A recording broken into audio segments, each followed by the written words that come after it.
रामायण की कहानी में एक ऐसे बाण का जिक्र है जिसे फलहीन कहा गया। पर क्या ये सच में फलहीन था, या फिर इसी एक बाण ने पूरी कथा का रुख ही मोड़ दिया? चलिए आज इसी गहरे रहस्य से पर्दा उठाते हैं। तो सवाल यही उठता है कि प्रभु श्री राम, जिनके तरकश का हर एक बाण अचूक था, उन्होंने मारीच के लिए एक बिना फल का बाण आखिर चुना ही क्यों? क्या ये कोई चूक थी? क्या ऐसा हो सकता है कि सर्वज्ञ राम से कोई भूल हो गई हो? या फिर इसके पीछे एक इतनी बड़ी, इतनी गहरी योजना थी जिसे हम आज समझने की कोशिश कर रहे हैं? इस गुत्थी को सुलझाने के लिए हमें कहानी में थोड़ा पीछे चलना होगा। तो बात शुरू होती है सिद्धाश्रम से। ऋषि विश्वामित्र एक यज्ञ कर रहे थे और उस यज्ञ को भंग करने की कोशिश में थे दो राक्षस। और यहीं पर कुछ बहुत ही दिलचस्प होता है। देखिए, राम जी ने सुबाहु को तो आग्नेयास्त्र से एक पल में भस्म कर दिया, लेकिन मारीच का क्या हुआ? उससे सिर्फ एक बिना नोक वाले बाण से 100 योजन दूर फेंक दिया गया, जिंदा छोड़ दिया गया। सवाल यह है कि क्यों? एक ही जैसा अपराध, लेकिन सजा दो बिल्कुल अलग अलग। आखिर ऐसा क्यों? इसका जवाब उस घटना में नहीं, बल्कि मारीच के अपने अतीत में छिपा हुआ है। मारीच का जो असली रहस्य है ना, वो उसके पिछले जन्म से जुड़ा है। वो कोई मामूली राक्षस नहीं था, बिल्कुल नहीं। वो उससे कहीं ज्यादा था। जानते हैं, मारीच एक समय में तुम्ब्रू नाम का एक दिव्य गंधर्व था, एक सेलेस्टियल म्यूजिशियन। लेकिन उसे ऋषि अगस्त्य का श्राप मिला और वो राक्षस बन गया। और इस श्राप से मुक्ति का रास्ता बस एक ही था, प्रभु श्री राम के हाथों मृत्यु। तो देखिए, राम जी सिर्फ राक्षस के रूप को नहीं देख रहे थे, वो देख रहे थे तुम्ब्रू की आत्मा को, और उसके अंदर जो थोड़ा सा पुण्य बाकी था ना, वो उसे देख रहे थे। यही पुण्य उसे मोक्ष का एक और मौका दे सकता था। तो चलिए अब इस पूरे रहस्य की तह तक पहुंचते हैं और समझते हैं कि उस फलहीन बाण का असली मतलब आखिर था क्या।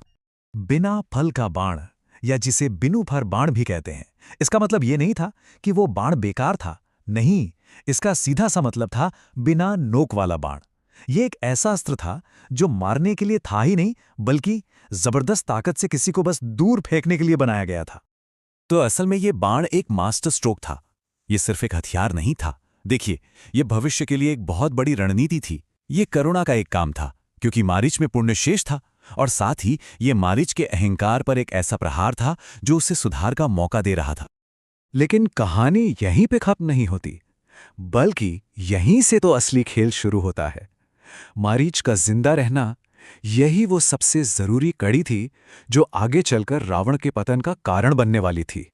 कई सालों बाद रावण पहुंचता है मारीच के पास मदद के लिए, और मारीच रूप बदलता है एक ऐसे चमकीले स्वर्ण मृग का जिसकी सुंदरता किसी को भी मोह ले, किसी को भी धोखा दे दे। और राम जी वो सब जानते थे। वो जानते थे कि ये एक चाल है। फिर भी वो उस मृग का पीछा करते हैं, और फिर एक अचूक बाण से वो उस माया को, उस भ्रम को तोड़ देते हैं, और सामने आ जाता है मारीच का असली राक्षसी रूप। अपनी आखिरी सांस लेते हुए मारीच जोर से चिल्लाता है, हा सीते, हा लक्ष्मण। ये एक ऐसी पुकार थी जिसने एक तरफ तो सीता हरण की कहानी को आगे बढ़ाया, और दूसरी तरफ खुद मारीच के लिए मोक्ष का दरवाजा खोल दिया।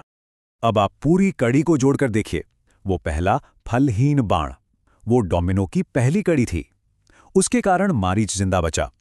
फिर आया स्वर्ण मृग का छल, जिसके कारण हुआ सीता हरण, और सीता हरण के कारण ही अंत में रावण का वध संभव हुआ।